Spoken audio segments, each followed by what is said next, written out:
Alright everybody, I'm back again with the latest news on Intel. Intel 11th gen is 25% faster than a 10th gen.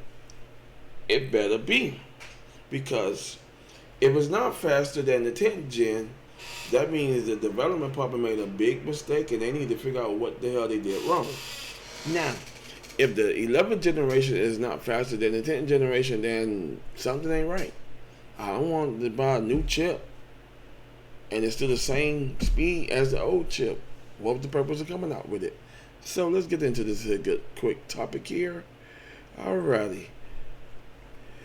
Intel i7 11700K Rocket Lake 8-core CPU benchmarks leaked out. Once again, they did the benchmarks. They tested them overseas, as always, into their hometown.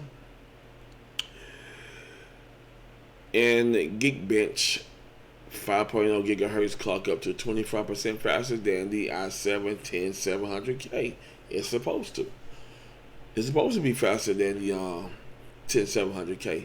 If the 11700K is the same percentage speed as the 10700K, then what was the purpose of coming up with a new CPU? For what? Y'all understand what I'm saying on that. See, when we buy new stuff, we want it to be faster than the old stuff. This is why AMD know they made a mistake with their 5000 series chips. Because y'all can't, only thing about the 5000 I like is that they came up with the same smart access memory, but they could have increased the cores, made it a little faster. You know, only thing the smart access memory does is access the GPU to go ahead and crank out more percentage into your gameplay, which I don't care about that. Now, what I care about is, can this CPU do a regular workload? I ain't talking about browsing the internet. I'm not talking about gameplay. I'm talking about simple stuff. Can it multitask on a high level? Like, manage my business, manage my stock quotes, etc. I could do 8 things and be done within 30 minutes. That's what I'm talking about. Can the productivity is faster than the 10700K? That's what I'm not talking about in gameplay. Gameplay, who gives a hell about that? We're talking about regular productivity, such as business-wise productivity, not gameplay productivity, not streaming, not editing, not I got this and then we go head on and watch Hulu and Netflix. No, a lot of people go head on and use this here for regular business structuring needs. Can it run on a good level? Okay, Intel Core i7 1100 700K Rocket Lake CPU has made a second appearance in the Geekbench database and benchmarks on the Z490 platform, which is good because the Z490 is cranking up and they're getting ready for this chip. So if you're on the Z490 platform board, you're good to go. If you want to upgrade, that's up to you. If not, then you go ahead and you keep running your i10s and etc. Because in 2022 they're gonna go ahead and bring out the LGA 1700, which is going to support the new 1100 gen and beyond. And they are working on DDR5 as well as PCIe 5.0. So we rolling. We getting ready for next year. Next year we're gonna have a whole new line of good tech stuff coming out. And please, Intel, AMD, and NVIDIA. We know COVID-19 cut the production down some because y'all have that much people working on to go ahead and get the mass amount out of units of your products in stores. So whatever y'all did, y'all sold. If y'all had about 50,000 units, Y'all got to divide them 50,000 out and just send them on out worldwide. So I hope that y'all get it right and everything is good. Okay, the Intel Core 7 8-core Rocket Lake CPU benchmark leaked out again. Double-digit performance gained over Common Lake. The Intel i7 lineup is directly positioned against the Ryzen 7 lineup. However, it looks like the same would be in the case of the Core i9 lineup this generation, since both tiers will end up with 8 cores and 16 threads, while the AMD can maximize its core count up to 16 cores on its Ryzen 9 family. Intel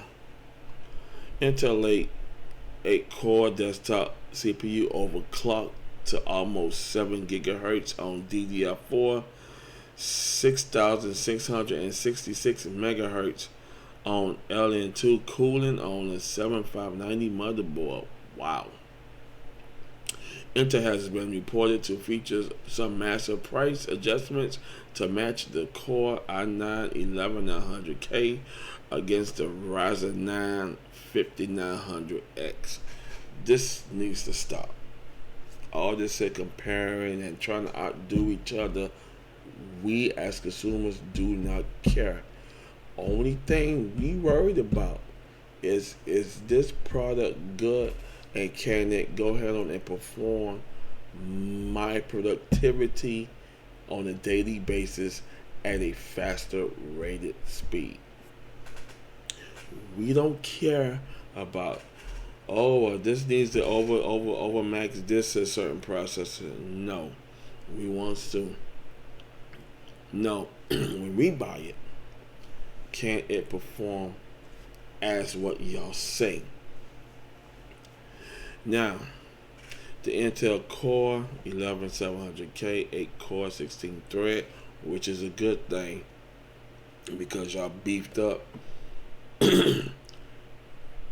y'all cores and threads to go ahead on and have a better stable CPU performance, which is good. I like that. So instead of being on an 8-core 8 thread, y'all on an 8-core 16 thread, so that's great. So y'all took a little bit note from AMD.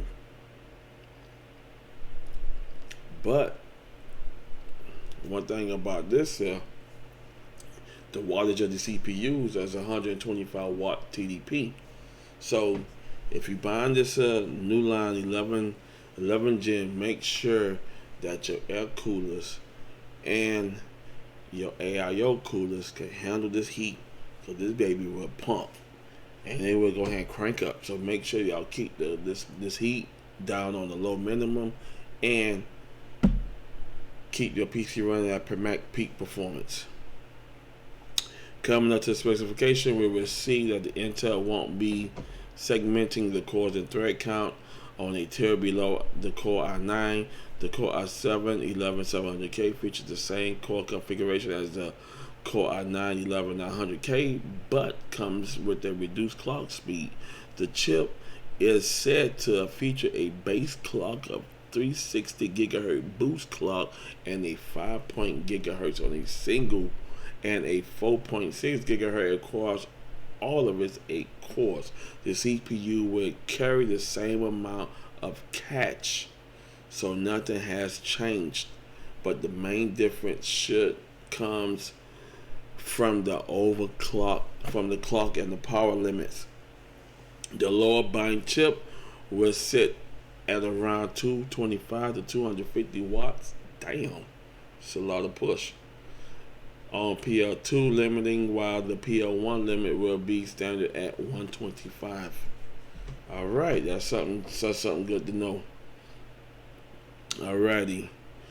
It will be interesting to see how the Rocket Lake CPUs overclock, since the minute difference between the Core i9 and the Core i7 chips can be overcome by a small overclock.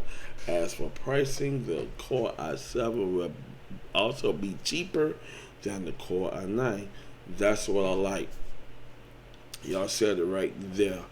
for the pricing, as the pricing, the i7 will be also cheaper than the Core i9 variant, but we do not yet how Intel will price the 8-core Rocket Lake as desktop CPUs yet. That's good to know that this i7 will be cheaper, which is great, but we will wait and see, because you want your products to sell. And if your products sitting at a high price while we trying to rebuild this economy back up again through the COVID-19, because a lot of people got sick and they had to go ahead and cut the production down to a minimum, which was less coming into the retail stores. So the pricing needs to be great. And this is the core here. This is the chart with the i9 11900K. It is a TDP on PL1. The boost clock on all cores is at 4.8 gigahertz. So if to the people on YouTube, such as J2 Cents, Paul Hardware, etc., I'll be glad to watching y'all videos as y'all overclock the hell out these CPUs. Don't burn them down, but we want to go ahead and see the max performance of them, so that's a good thing. One thing I like about the chips, they will all be APUs, because they will be coming with the Intel XE32EU, which will be on the 256 cores. That's a good enough boot. So some of it, like the i9 11900, would be at 65 watts. The 11900K is at 125. So you see the wattage bench on all that. And then it is to be told. So they're waiting on the CPU, supposed to be coming out sometime this year. Don't know when. There's an event coming up January, one day from now. It'll be lasting all week, so I'm looking forward to looking at that and keeping you posted on that.